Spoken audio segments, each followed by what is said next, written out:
Hahna. I'm from Pittsburgh, Pennsylvania. I'm so happy to be here. And I'm the CEO and co-founder of Soul Power.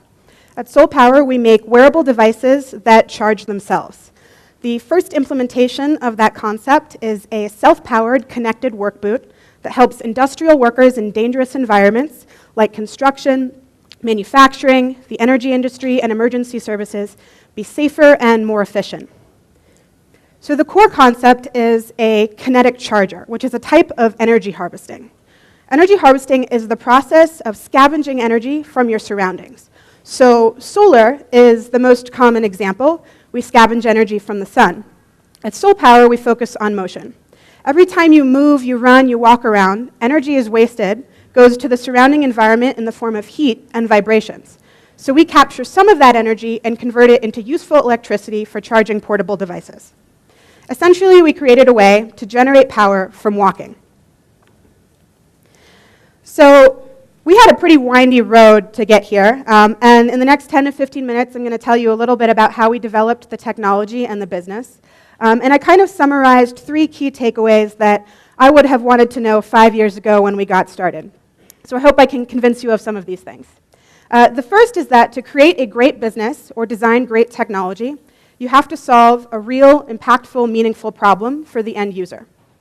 The second is that I hope you don't look at failure or challenges as a barrier, but as a necessity for innovation. And thirdly, I hope that after this brief talk, you never look at shoes the same way again. So even though I have a huge weakness for shoes, I did not start off in the shoe industry. I actually got started off in the space industry, working for NASA and SpaceX, designing everything from kite-flying robots for energy generation on Mars, all the way to test rigs that would explode parts of rockets. So a little bit different than designing footwear. And if you know anything about NASA or have even been through the Houston International Airport, you've probably seen this phrase, one of NASA's mottos, which is failure is not an option. So senior year of college, when I looked at this phrase, I saw a mentality for design and problem solving and engineering. Obviously, NASA engineers are very inventive and creative in their approach to problem solving, but they're also very cautious and calculated. The industry is typically much better funded than a startup, to say the least, and engineers aren't necessarily known for taking risks. So all of these things seem to be pretty opposite what we would consider beneficial for an entrepreneur. So how did I end up starting a business? Well, something that NASA engineers and entrepreneurs have in common is a love of technology, and we're all very inspired by the potential of technology to solve big problems. And that's exactly what happened with me and my co-founder when we got started. Our professor at Carnegie Mellon, as part of a senior capstone mechanical engineering design course, gave us the following design prompt. They said, create technology that solves a problem for students on campus. And at the time, we didn't realize it, but this is kind of the core lesson of entrepreneurship. Really good technology solves problems. So we thought of some pretty crazy ideas. I think our first one was a drone that would deliver sandwiches to us in the library. Perhaps not the most useful solution or problem. And eventually, we decided on a light that would go on a student's shoe so they could see where they were going at night and so cars could see them. And we ran into the classic problem that a lot of designers have when we're talking about portable devices, which is access to power. We didn't want users to have to plug in their shoes at the end of every day. That seemed a little bit ridiculous. So we came up with this foot-based kinetic charger that would generate power while the user walked. And we ended up demoing it in Washington, D.C., which is kind of the intersection of a lot of different walks of life. We heard a variety of applications. We heard from business people who wanted their phones to stop dying and wanted their wearables to stop dying when they were moving throughout the day. We heard from NGOs who are working in parts of sub-Saharan Africa where people don't have access to reliable electricity. We even heard from the defense industry that didn't want to carry these heavy backup batteries when they went on missions. But more than anything else, we just loved the technology, so we spun off a company, Soul Power, and started redesigning. And this is how the system works. Every time you step down, it turns the linear motion in your step, which is about an 1/8 inch of compression, into rotational motion to spin a small permanent magnet generator embedded inside the heel of your shoe at about 5,000 RPM. We use small mechanisms like gears, links, and clutches to spin the generator as fast as possible for as long as possible. It's kind of like a hand-crank flashlight, except flattened down, and it has to be a lot stronger. So every time you step down, about 1.1 to 1.5 times your body weight goes into the heel strike in your shoe. And when you're running, it's upwards of 3 times. So this tiny little mechanism had to take so much stress. It's a really complex design challenge, and it was sort of the first time we realized just how difficult it is to create innovative hardware. And as a result, we failed a lot initially. It took a while for me to dig up these photos because we tried to bury them, but I found them all. These are some of our earliest prototypes. So the first one in the top left we built with about $200 in 2 weeks' time. And it's what we would call a duct tape prototype, in part because it actually used duct tape. 3D printing mechanisms, we scavenged some parts from hand crank generators. We used very few custom components. It's obviously not the most comfortable looking mechanism, to say the least. No one really wanted to try it, and even weighed more than a shoe itself. But it showed that we could get power from walking. The second prototype was a little bit better. That's in the top right, and we can see that it gets closer to the form factor, but it's still mostly metal components. A lot of them were more custom. We made our own generator.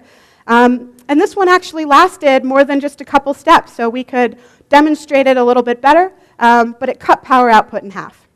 And what we found through this iterative process was that power, durability, and size were very closely related. And it was kind of a fun puzzle trying to figure out how to optimize one without sacrificing on the other 2 categories. So fast forward to the 3rd, 4th, 5th, I don't know how many prototypes later, we got them a little bit closer to the form factor that it should be in. We started using more interesting manufacturing techniques, making a lot of components custom, optimizing them, and we got it into better form factors and power outputs and durability specs. We even embedded it into some more interesting shoes, including sandals and heels, and this one's my personal favorite. And through this process, we had to get really creative in ways to test the technology, because obviously if something's supposed to last hundreds or even thousands of miles, you actually have to test it to that durability metric. At first, we actually paid our friends to walk on a treadmill in our office by the mile, and they were very happy to do that. They wanted us to be successful. But when the prototype started getting to 300 or 400 miles before failure, they were a lot less enthusiastic.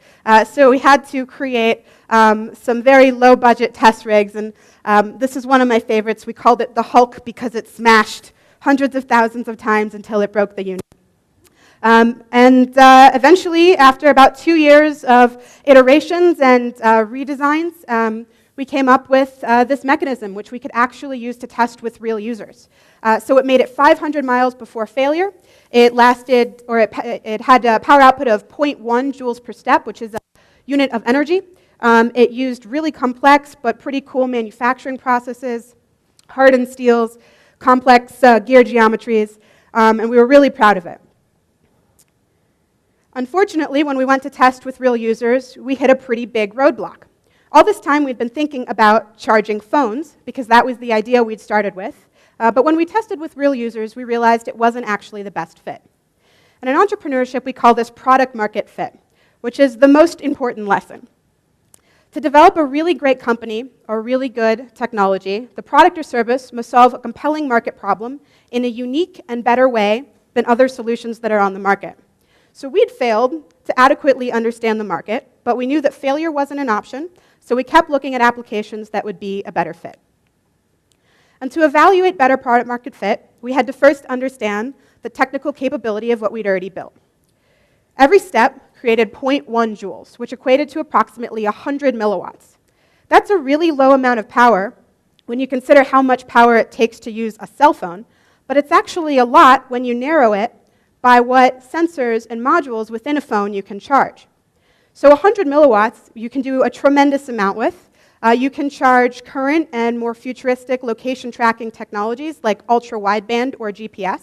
You can charge an IMU, or an inertial motion sensor, that measures accelerations and rotations as the user is moving. And you can also charge sensors for the environment, like temperature, pressure, and even some gases. And because the maker movement is exploding and access to hobby electronics is increasing, There were also ultra-low power microcontrollers and communication technologies like Wi-Fi that were already on the market. We could integrate that into our system and use it to control how we turned on and off these sensors and sent all of that information to the cloud. So that's a lot of capability and a lot of information in a single step. And essentially, we realized we'd created a wearable that you never had to plug into an outlet, ever. So rather, just wearing it would charge it. There's a lot of applications for connected devices. Some we're obviously more familiar with, others are up and coming. Emergency services, for example, might use a wearable device to determine if they're walking into a safe area or find out where their colleagues are in the flames. An industrial worker might use it to track safety metrics or determine if they're tired or walking into a hazardous zone. We can look at differences in gait as a user walks to preemptively diagnose or indicate if somebody is at risk of a certain disease. So there's tremendous potential in healthcare markets. We can track an elderly Alzheimer patient if they wander off. We would know their location. And of course, everyone's familiar with fitness bands and consumer electronics. And as things around us start to become even more connected, these will get more useful and continue to become more accurate. So there's a tremendous potential across industries. But we were looking at which industry we should go with first. We wanted to be both unique and better, and we decided that we would have the most compelling potential in industrial sectors. So industrial IoT, or the Internet of Things, is expected to be a multi-billion-dollar industry in just a couple of years. Let's take a look at a smart factory. Everything is connected. Sensors go onto equipment to determine when they need maintenance. They're on gas gauges and resources to determine supply to make the floor more efficient. Even products, as they're moving through an assembly line, will eventually be tracked, so a general manager or a safety consultant can pull up a map and eventually see where all of the products and equipment are on a factory floor. But what's the only thing that's missing from this equation? It's people. And it turns out that even in work sites and job sites where companies are starting to implement more connected devices, there still isn't a reliable or seamless tool to track workflow and safety information. And as a result, small inefficiencies in process add up very quickly, and even small mistakes can result in very serious incidents or even loss of life.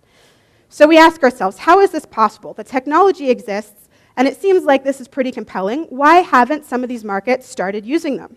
How is it that we can know more about a runner in Central Park, their cadence information, their step count, where they ran, how tired they are, but a worker who's in a very dangerous industrial environment, we don't know if they've fallen, if they've been hit by something, we don't know where they are. How is this possible?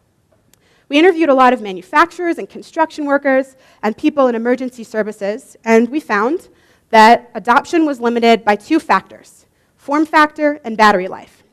Workers did not want to have to carry extra equipment, especially if it was heavy or uncomfortable. They certainly didn't want to charge it. There were considerable infrastructure and setup issues that were complex that companies didn't want to deal with, and workers didn't want to feel like they were being tracked. But we realized that if we could embed our technology into existing personal protective equipment and solve some of these form factor and battery life issues, we could be both a unique and a better solution, and really have an opportunity to disrupt the industrial work boot market. So our smart boot would have three main components. The first is the Kinetic charger, which generates power within each step. That power fully charges a suite of sensors that are also embedded inside the shoe. We focus on location, motion, and temperature. And all of that information is sent to the cloud, where it can be seen on a dashboard by a manager or a worker who wants to see safety metrics. But most importantly, we realize that if we take the capabilities and the functionalities of a variety of standalone wearable devices and put them onto a single, compact, self-sustained system, we can create a platform technology for industrial sectors that will be used in ways that we probably can't even predict. And we know that in the process of that discovery, there'll be a lot of challenges, there'll be a lot of failures, but now we know that failure is not only an option, but a necessity for success. The future of shoes will not just protect your feet, but connect workers and hopefully, eventually, all of you to the internet. Thank you.